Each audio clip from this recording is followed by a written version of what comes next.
আপনি যে অবস্থানে থেকে অসুখী, এই অবস্থানে আসাটা অনেকের কাছে স্বপ্ন।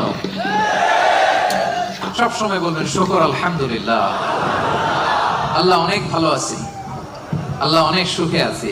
শুকর গুজার হবেন, কমপ্লেন করবেন না এইটা নাই ওইটা নাই। কিন্তু কত কিছু যে আল্লাহ দিয়েছে ওইটা লিস্ট করলে লিখেও শেষ করতে পারবো না, ঠিক কিনা?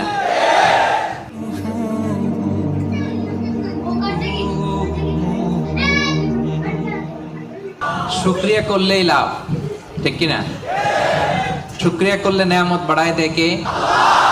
না শুকরি করলে শাস্তি দেয় কে?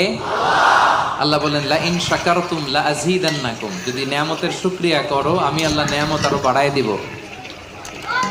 বেতন 2000 রিঙ্গিট, এটারে 3000 বানাই দিতে পারে কে? পারে না উনি? ওনার ধনভাণ্ডারে কমতি আছে? আল্লাহ বলে এই বানি আদম লাউ আন্না আউওয়ালাকুম